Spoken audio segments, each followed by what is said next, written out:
अस्सलाम वालेकुम dear student, उम्मीद करता हूँ सब खैरियत से होंगे। आज हम करेंगे माइक्रोसॉफ्ट एक्सेल में शीट नंबर 6। लास्ट टाइम हमने शीट नंबर 5 कर ली थी। आज हम करेंगे शीट नंबर 6। सबसे पहले फाइल में जाके हम शीट नंबर 5 को ओपन पे जाके शीट नंबर 6 को ओपन कर लेते हैं।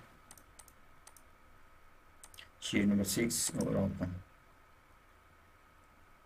अब शीट नंबर 6 भी हमारी एक सैलरी के रिलेटेड ही है कि अगर आपने कोई भी कंपनी वगैरह में काम कर रहे हैं डाटा एंट्री ऑपरेटर की, तो उनकी सैलरी कैसे मैनेज करनी है।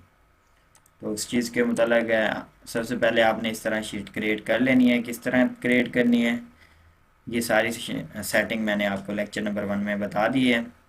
अगर किसी बच्चे ने वो लेक्चर नहीं देखा तो मेरे यूट्यूब चैनल में जाके वो लेक्चर नंबर 1 देख सकता है।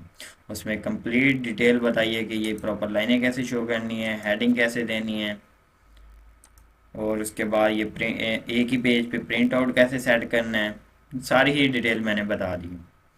तो सबसे पहले आपने ये सारा कुछ टाइप कर लेना है। उसके बाद यहाँ तक आपने टाइप कर लेना है। ये चीज़ें हमने खुद निकालनी है। House rent, CL allowance, medical allowance, bonus, GP fund, tax, gross pay और नेट पे, ये हमने खुद ही निकालनी है। तो इनका फार्मूले हम यूज़ करेंगे यहाँ पे। तो सबसे पहले हाउस रेंट को निकालने का फार्मूला है is equal to basic pay multiply by जितनी भी परसेंटेज होगी उनको साथ मल्टीप्लाई कर देंगे। इसी तरह आगे हमारे पास फार्मूला है सीएल अलाउंस का इज इक्वल टू बेसिक पे। बेसिक पे का सेल नेम क्या है, F5 मल्टीप्लाई बाय 10%। एंटर कर देंगे तो ये हमारा सीएल अलाउंस आ जाएगा। मेडिकल अलाउंस का formula is equal to basic pay multiply by कितनी भी परसेंटेज होगी उसके साथ मल्टीप्लाई कर देंगे। 30% है, 30%। जब भी कोई परसेंटेज का जिक्र हो तो उसको आपने ऑटोमेटिक बेसिक पे के साथ मल्टीप्लाई कर देना है। आगे हमारे पास बोनस का फार्मूला। बोनस का फार्मूला मैं यही कॉपी कर देता हूँ और मैं आपको बता देता हूँ कि इसमें फंक्शन कौन सा यूज हुआ है। इसमें फंक्शन लगाया गया is equal to if and. इसका मतलब है कि अगर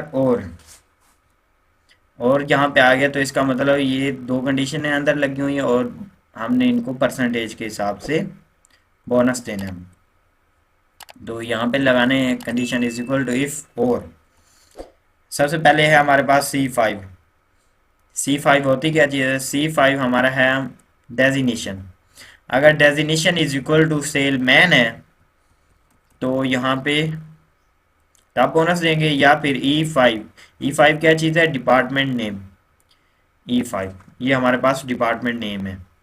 अगर department is equal to sale है, या उसके डेजिनेशन सेल हो या डिपार्टमेंट सेल हो, डेजिनेशन सेल मैन हो या फिर उसकी डिपार्टमेंट नेम सेल हो, तो उसको बोनस देंगे हम सिंगल कॉलम F5। क्या चीज़ है हमारे पास, बेसिक पे मल्टीप्लाई बाय 15%।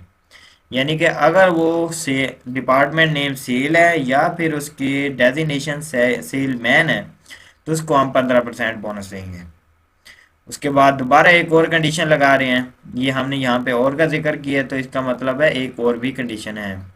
तो यहाँ पे इफ वैसे ही और का मतलब होता है कि अंदर टू कंडीशनें अप्लाई हो रही हैं। उसके बाद यहाँ पे D5 ग्रेटर देन। D5 क्या चीज़ है हमारे पास, सर्विस लाइफ। D5 है सर्विस लाइफ ग्रेटर देन, ज़्यादा है कितने से, 5 साल से। सर्विस लाइफ 5 साल से ज़्यादा है, या फिर इज इक्वल टू, या फिर है F5 less than is equal to. Less than का मतलब होता है कम या बराबर, कितने, 6,000 से कम है। या बेसिक पे जो है उसकी F5 है बेसिक पे 6,000 से कम है या बराबर है, तो उसको कितना दिया जाएगा बोनस, 5%। और पहली वाली कंडीशन को अगर उसकी सर्विस लाइफ 5 साल से ज़्यादा तो उसे 8% बोनस देंगे। और अगर उसकी सर्विस लाइफ जो सॉरी बेसिक पे जो है 6,000 से कम है तो वहाँ पे उसको 5% बोनस देंगे। ये फार्मूला आपने सेम ही ऐसे टाइप कर लेना है और एंटर कर देंगे तो आपका ये आंसर आ जाएगा। उसके बाद जीपी फंड का formula is equal to basic pay multiply by 5%। और इंटर कर दें। टैक्स डिडक्शन का भी same formula is equal to basic pay multiply by जितनी भी परसेंटेज है। 5% है तो 5 लिख के एंटर कर दें। ग्रॉस पे का formula is equal to basic pay plus house rent plus medical allowance, sorry CL allowance plus medical allowance plus bonus.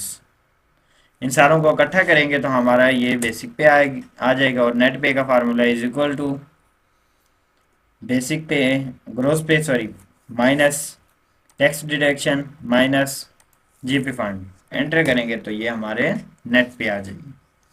तो इस तरह आपने शीट मैनेज करनी होती है पे सिस्टम की। अगर आपको किसी भी चीज़ की समझ नहीं आई तो आपने कमेंट सेक्शन में लाजमी बताना है। उम्मीद है आपको ये समझ आ गई होगी।